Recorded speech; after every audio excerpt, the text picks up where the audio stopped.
Hello everyone, it's Shel from the Paper Studio. Today I'm sharing with you my canvas that I made for the Creative Arts Collaboration hashtag event, hop, whatever you want to call it. They have one monthly, and this month it's hashtag love art. So that would be any kind of art that celebrates love. And I'm doing a mixed media canvas that has hearts on it, and it is actually a gift for someone I love. So I think the hearts and the fact that it's a gift for someone I love qualifies it as love art. I started out by painting the canvas with black gesso to make it a black canvas instead of a white canvas. Yeah, I did that. And now I'm doing a random collage on the background. A lot of this gets covered up, but it's still there if you look at it. It's just part of the mixed media process of layering and layering and layering until you're happy. And that's exactly what I did. I used some text paper, some tissue that was printed with text, some dictionary page, stuff like that, and then a couple jelly prints that have stenciling on them. I'm going with the warm color palette to begin with, which, you think about hearts and Valentine's and love and stuff like that, and you think about the reds and pinks. Since this is a gift for a male person, I didn't do a whole lot of pink, just because that's stereotypical. I know some guys like pink, and some guys wear pink and whatever, but in this particular case, I kind of strayed away from pink and went with more reds and oranges, and kind of a rusty metal color was my idea, rusty iron type of colors, because I knew I was going to be using metal elements. Also, of course, I really love the color copper. That's like a favorite, so also that kind of influenced me. So once my collage was done, I used Collage decoupage medium to attach everything, and I did use the gloss formula. So the canvas started out very flat black because black gesso it dries to a very matte finish, almost chalky, and then when I put the Collage glossy over it, it started to become shiny again, which was really what I was preferring. I wasn't sticking with the matte this time, although I usually do. Then I'm looking for some elements to use. I know this is going to be textural, and it's going to have things on top of it with more things on top of it, like layered up. And so I was looking in my collection of things mostly things that people have sent me in Happy Mail, which I keep in that little box, and I found these really cool grunge board wings, which I thought would be perfect. And so I decided to make a winged heart. And then I just had some other little bits and bobs, not sure what I'm going to use. I put them on, I take them off, I put them on, I take them off several different times. In the in-between there, I guess I forgot to mention that I used some red Dylusions paint to make a swipe downward and a swipe across using a gift card or credit card or something that I had cut little zigzags on the bottom, and it makes it look very scratchy, which I think is kind of cool. And the reason that I did that was to create an area of focus. Generally, you want to put your focus area in a place where two lines cross in thirds. So if you were to divide the canvas up into 9 bits, then someplace where there's, I don't know if I'm making it's the rule of thirds. Divide it three ways down, 3 ways across, and then where one of those places cross and there is 4 corners is where you would want to put your focal image. So by making that scratch down and stretch across there, I made a little area in the upper left, which is going to be where my focal image is going eventually, which is going to be the winged heart, which I took the grunge board and I painted the wings with some paint that I got from Deco Art at CHA, and it's a shiny metallic copper. Strangely, they gave me my favorite color, which I didn't even ask for them to give me anything, and then I didn't ask for copper, but that's what I got. So then the other paints I'm using are Pebeo Dyna paints, which are iridescent. And I still, as I'm watching this, wish that I had not put that red blue, because it looks too pink on there. I wish that it wasn't there. I still wish it wasn't there, but I camouflaged it pretty good. So I put it on there, then it was too late. I'm also using copper. I'm using red yellow in the Pebeo Dyna, and then also some black acrylic. And I'm using my fingers and also a palette knife to apply different paints, just trying to get a look that I like that makes me happy. I think that I covered up too much of the background. I kind of wished I wouldn't have put as much of this paint on. But you get into the moment and you're putting it on and you're having fun and you got dirty hands and you're just, yeah. And then people are in the house and they're distracting you and they're talking to you and you're trying to complete your project. You know, that's the environment.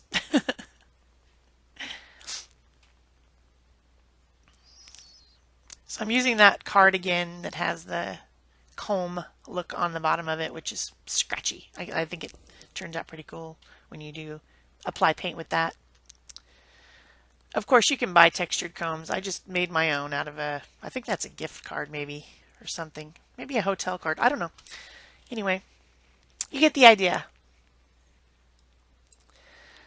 So I decided I'm going to add a little bit of texture by doing some stenciling and using this Andy Skinner stencil from DecoArt.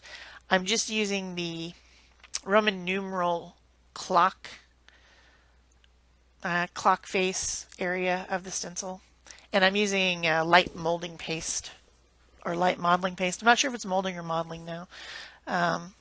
It's a golden product. It's what I prefer for texture paste because it dries quickly, and you know I'm an impatient girl. I can't wait around for things to dry forever. As it is, I had to let this canvas dry overnight before I could take photos, and that was just torture. So then I have this, it's more of a mask than a stencil. That's from, I believe it's from the Crafter's Workshop, that has some gears on it. And I'm making gear areas in the background by just sponging over the top of it with some black acrylic, kind of randomly.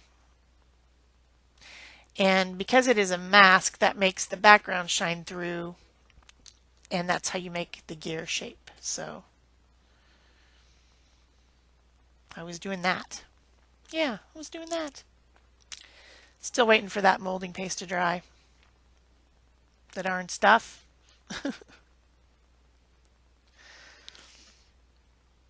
I think I do end up hitting it with the heat tool eventually. The thing that can happen when you try to heat things too fast is that they can bubble.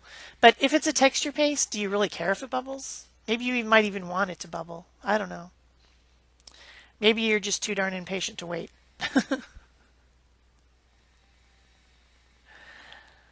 So then once it was dry, I sponged over the top of it with my black acrylic paint. It was very white, so I thought I would make it black, with the theory that I'm going to make it come back out again later.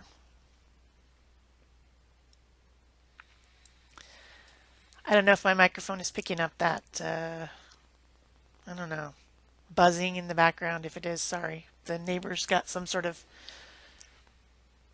saw or something. I don't know. It sounds loud to me, but I don't know if you can hear it.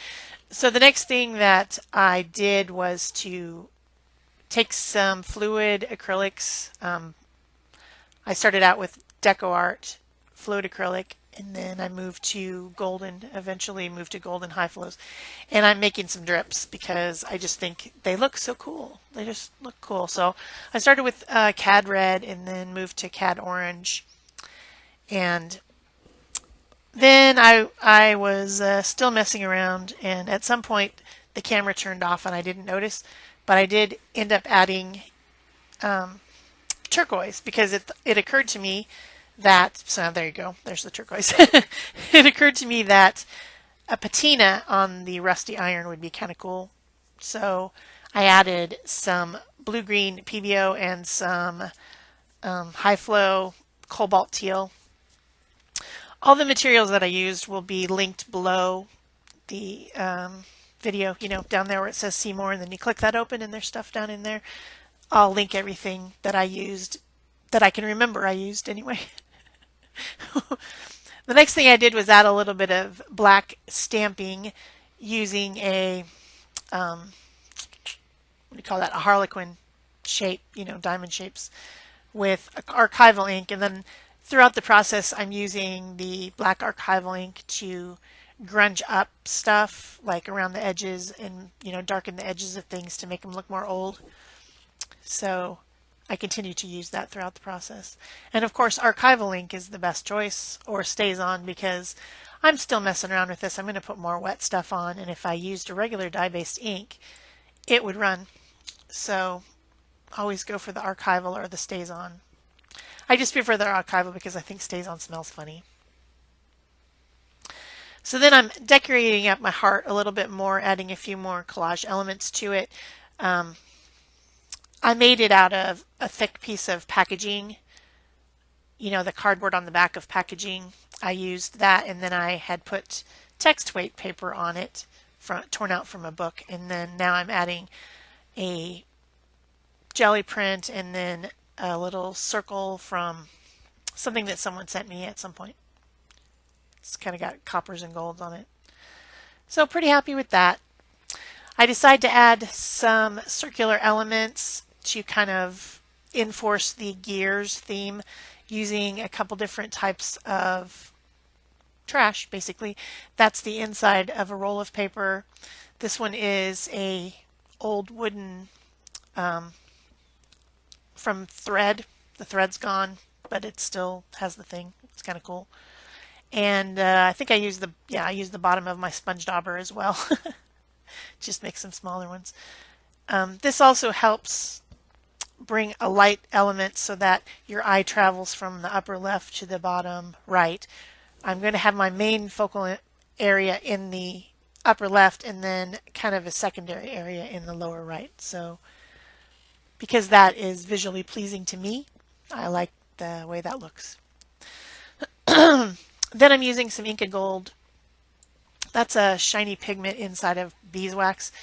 And this is where I'm trying to bring the numbers that I stenciled on with the texture paste back forward again, adding a lighter shimmery thing to them to make them come out of the background. Yeah. Adding some splatters. I used black and white high flow paints to add splatters. So while my splatters were drying, I went into my box of metal findings and found some little metal pieces. I also found some buttons and a brad that had, well, a button and a brad that had that same clock face with the Roman numerals around them. So I thought I would use those. A heart and a lock and a key. I made a corrugated paper heart and, just little things that I thought I might use. A filigree metal piece.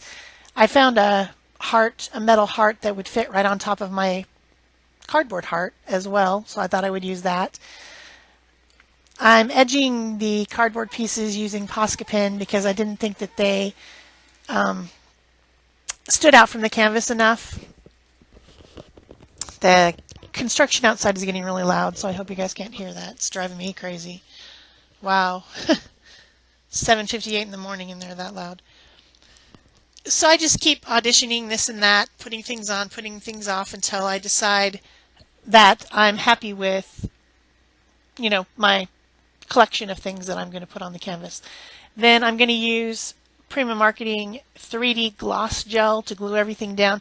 This is a good medium for things that are heavy, like metal and things like that, that might want to fall off. And I just put it on the back of my items using a palette knife, which is kind of like buttering your bread. You're just buttering it. So I'm attaching everything with that. And then when I press down onto the canvas, sometimes a little bit leaks out the sides because I've put enough on there so that it's really covered and coated. And then I try to wipe most of that off with a baby wipe, and then I will use that to attach some micro beads and glass glitter, which are also Prima products, and you can see them up in the top there. I also found a package of Tim Holtz gears, which someone had sent me in Happy Mail recently. Thank you very much. And those were perfect because I didn't have any metallic gears like that in my metal box finding thing. I had some at some point, but they're gone. So it was nice to find that in the box of Happy Mail that I haven't even distributed yet. And I cannot remember if I made a video about it or not at this point. Everything's been so crazy in my life. I hope that I did. I hope that I thanked that person, but really helpful in this case because I did not have the metal gears, so thank you very much. So then another medium that I'm using to add a little bit of extra texture and sparkle is glass bead gel. And that's just like a gel medium with little tiny glass beads in it. And then when the gel dries, it's clear, but you can still see kind of a sparkle. Not a crazy intense glittery sparkle, but just like a, I don't know, just a sheen of sparkliness. So I'm applying that as well. And then I'm using it, I'm sprinkling in a little bit of the copper glass glitter into that as well. So getting a little bit of metallic sparkle, but not a glittery, I don't know. There's a difference between glitter and sparkle, I think. I don't know. Tell me what you think. So this process was really fun, and this is going to be a birthday gift for someone who was born on Valentine's Day. So kind of a combination of love and hearts and also birthday, and you know, I hope he likes it. He tends to like my art, so I hope he likes it. So I just continue adding things until I'm happy, and then of course I pour the glass glitter and then also those crazy micro beads over it, and the micro beads stick where there's a little bit excess 3D glass gel. So that's how it works. It just kind of like sticks to that, and you have it very randomly, and then you have to try to clean them up off your desk, and they get everywhere, and they are crazy things. So it's messy. I'll just warn you now, it's messy. I still have them all over the place. I haven't cleaned it up. I mean, I put as much of it as I could back in the bottle, but there's still, I know, some hiding in places because they bounce.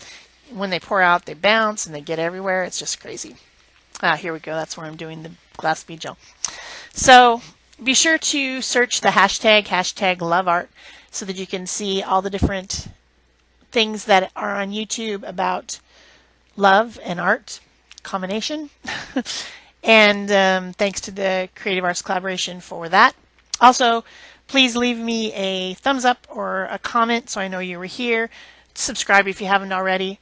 And, you know, all those great things. Share if you want to. Because that helps me out, helps everyone out. And still putting glass bead gel on. And wow, it is getting loud outside. I sure hope you guys can't hear that because I need to get this thing published. So thanks for watching, and that's it for me. And there are close-ups at the end. Bye-bye.